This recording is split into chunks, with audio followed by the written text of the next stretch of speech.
السلام علیکم ورحمۃ اللہ وبرکاتہ۔ کل سے ہم ایک مضمون کا مطالعہ کر رہے ہیں جو اردو ڈائجسٹ کے اشاعت اگست 2003 میں شائع ہوا تھا، اور مضمون کا عنوان ہے اور بلوچیوں نے فیصلہ سنا دیا۔ اس کی کل ایک قسط میں آپ کے سامنے پیش کر چکا ہوں، دوسری قسط لے کر حاضر ہوں، سماعت فرمائیے۔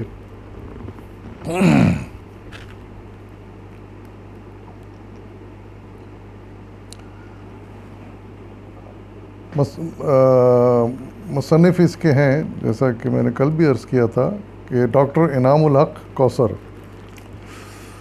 تو آگے آپ لکھتے ہیں کہ مسلم اسٹوڈنٹ فیڈریشن کے چند مستعد نوجوانوں نے کوئٹہ میں لاؤڈ اسپیکر پر یہ اعلان پڑھ کر سنایا۔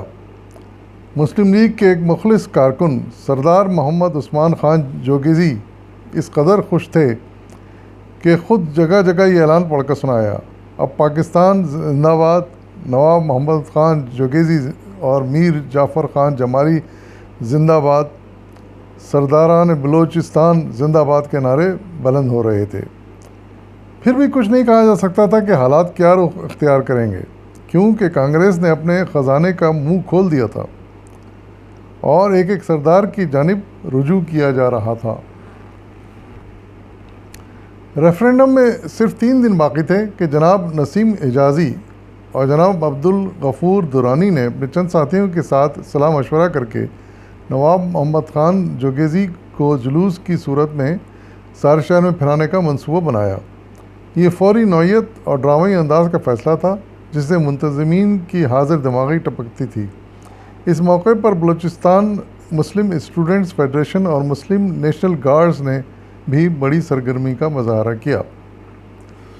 نواب صاحب کو ایک سجائی کار میں بٹھایا گیا، ہار پہنائے گئے اور فضا فخر بلوچستان نواب جوگیزی زندہ باد کے نعروں سے معمور ہو گئی۔ ہر طرف انسانی انسان نظر آ رہے تھے۔ فلک شگاف نعرے ایک ایسی نفسیاتی کیفیت پیدا کرنے کا باعث بنے جس میں مخالفین کے لیے وہاں ٹھہرنا آسان نہ رہا۔ ان دنوں شاہی جرگے کے زیادہ تر رکن کوئٹہ ہی میں رہائش پذیر تھے۔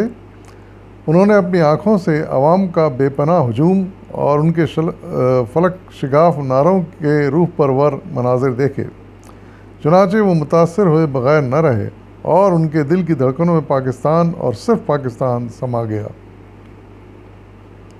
یعنی جدوجہد کے داستان ہے جو اس وقت مسلم لیگ پاکستان کے فیور میں کر رہی تھی، اور وہ جو نوابین ہیں بلوچستان کے، خاص طور سے نواب جوگیزی اور دوسرے جو ان کے ساتھی تھے، وہ بھی میر جعفر خان جمالی، یہ دونوں لیڈ کر رہے تھے اس کیمپین کو۔ اس عظیم الشان جلوس نے نواب جوگیزی کے دل و دماغ کو بہت متاثر کیا۔ وہ تشکیل پاکستان کی راہ میں دیوانہ وار آگے بڑھے اور گویا ہوئے، یعنی انہوں نے فرمایا، ہم دیکھیں گے ہمارے راستے میں اب کون حائل ہوتا ہے، بلوچستان پاکستان اور صرف پاکستان کا حصہ بنے گا۔ یوں بلوچستان میں پاکستان کے لیے بڑے انہماک کے ساتھ کام ہوا۔ راتوں کی نیند اور دن کا آرام پاکستان پر نچھاور کیا جا رہا تھا۔ بلوچستان کے سردار کانگریس کی بڑی پیشکش کو پائے حقارت سے ٹھکرا رہے تھے، یعنی وہ اپنے لگے ہوئے تھے، ان کو آفرز دے رہے تھے، لالچیں دے رہے تھے ان تمام سرداروں کو، لیکن انہوں نے اس کی قطعی پرواہ نہیں کی اور اس کو کوئی اہمیت نہیں دی۔ نتیجتاً 28 جون کی رات کے 10 بجے تک 5 سرداروں کے علاوہ تمام سردار پاکستان کے حق میں ووٹ دینے کا وعدہ کر چکے تھے، لیکن اسی رات اعلان ہوا کہ 29 جون کو ریفرینڈم نہیں ہوگا، صرف لارڈ ماؤنٹ بیٹن کا 3 جون 1947 والا اعلان پڑھ کر سنایا جائے گا، اور اس کے 24 گھنٹے بعد 30 جون کو بلوچستان کے شاہی جرگہ اور بلدیہ کوئٹہ کے منتخب ارکان کی رائے لی جائے گی۔ یعنی یہ وہی پرانی چال جس پر وہ چل رہے تھے انہوں نے کہا کہ نہیں، عام ریفرینڈم عام نہیں ہوگا، پبلک کے لیے نہیں ہوگا، یہ خاص لوگوں کے لیے ہوگا. تو وہ اپنے لگے ہوئے تھے اور اس طرح کے اعلانات کر رہے تھے، اور ہمارے جو بلوچ سردار ہیں وہ اپنی جدوجہد میں لگے ہوئے تھے پاکستان کے فیور میں. یہ بڑی گہری چال تھی. یعنی یہ جو انہوں نے پھر اعلان کیا کہ 30 جون کو صرف خاص لوگوں کے لیے ریفرینڈم ہوگا، یہ بڑی گہری چال تھی. 24 گھنٹوں کے اندر اندر کچھ بھی ہو سکتا تھا. چنانچہ ہندو اور انگریز کی اس ملی بھگت کے خلاف تحریک پاکستان کے دیوانے ڈٹ گئے. انہوں نے نواب جوگیزی کو اس بات پر آمادہ کر لیا کہ جیسے ہی اے جی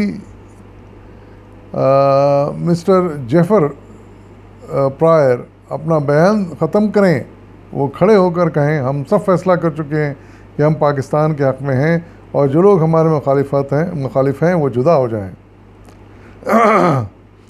سب کو یقین تھا کہ اس جرأت مندانہ اور پرعزم اعلان سے مخالف عناصر کی سازش ختم ہو جائے گی. رات بھر تیاریاں ہوتی رہیں. دوسرے صاحبان کو بھی ذہنی طور پر تیار کر لیا گیا. سردار داؤد خان مری بھی بہت سرگرم عمل تھے. یعنی وہ اپنی چال چل رہے تھے. انہوں نے بھی یہ فیصلہ کر لیا کہ جیسے ہی یہ اعلان، یعنی عام لوگوں کے لیے تو ریفرینڈم کرانے کے لیے تیار نہیں تھی گورنمنٹ، تو انہوں نے بھی اعلان کیا کہ آپس میں طے کیا کہ جیسے ہی جو ہے نا وہ اپنا اعلان ختم کریں گے، ہم لوگ کھڑے ہو جائیں گے اور کہیں گے کہ ہم تو پاکستان کے ساتھ ہیں، اب جو چاہے کر لیں آپ. ٹھیک ہے. تو سب سردار اس بات پر بلوچ سردار تیار ہو گئے کہ ہاں بالکل ایسے ہی کیا جائے گا.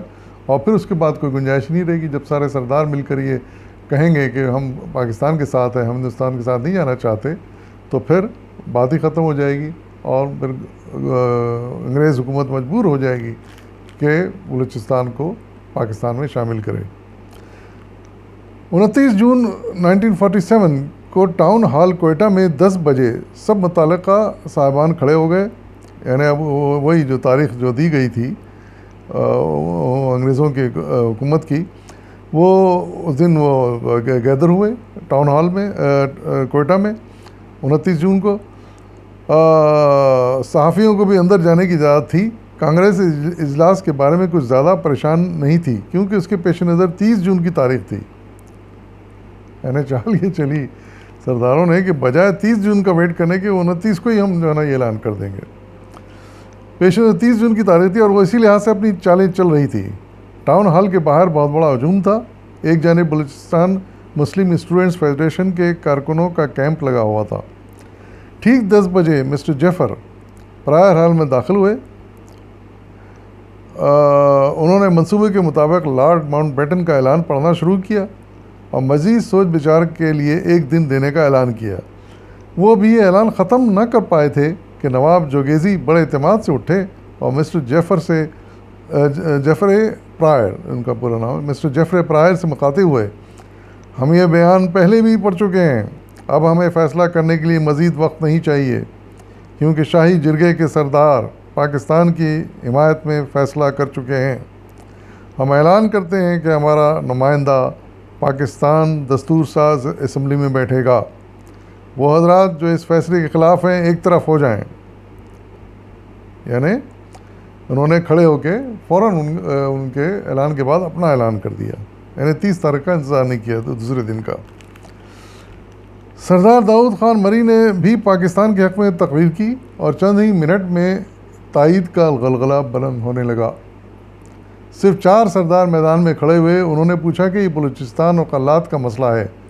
مسٹر جیفر پرائر اردو میں بولے یہ صرف ہندوستان پاکستان کا مسئلہ ہے، قلات کا اس میں کوئی دخل نہیں. اس پر ان 4 سرداروں نے بیک زبان کہا ہم خان قلات سے عہد کر چکے ہیں کہ ان کا ساتھ دیں گے، مگر یہ تو پاکستان اور ہندوستان کا مسئلہ ہے، لہٰذا اب ہم اپنا ووٹ پاکستان کو دیتے ہیں. مزید کھل کے انہوں نے اعلان کر دیا سارے سرداروں نے.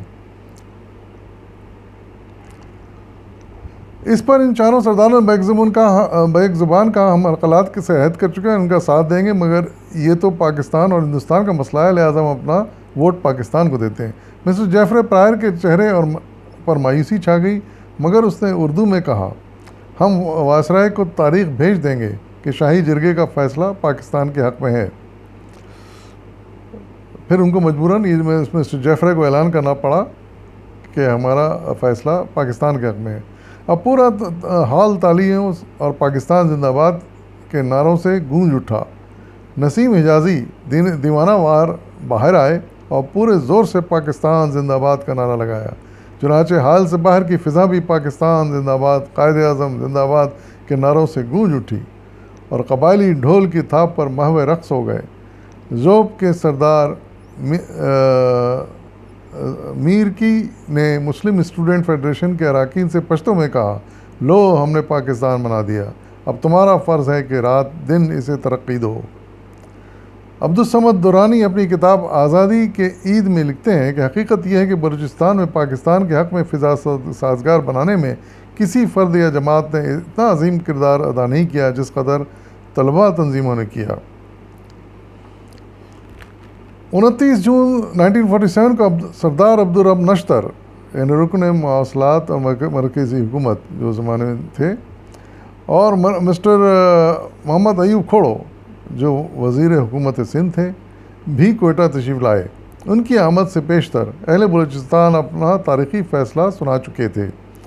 بقول نسیم حجازی اس فیصلے کو منوانے میں نواب محمد خان جوگیزی، میر جعفر خان جمالی، سردار غلام محمد خان ترین، عبدالغفور درانی، حاجی جہانگیر شاہ اور سردار محمد عثمان خان جوگیزی نے ایک اہم کردار ادا کیا۔ علاوہ اس سلسلے میں مسلم لیگ، بلوچستان مسلم اسٹوڈنٹس فیڈریشن، مسلم نیشنل گارڈز اور دوسرے متعدد زعماء اور کارکنوں کی خدمات بھی قابل ستائش ہیں۔ ان سب کی وجہ سے آج بلوچستان دولت خداداد پاکستان کا جزو لا ینفک ہے۔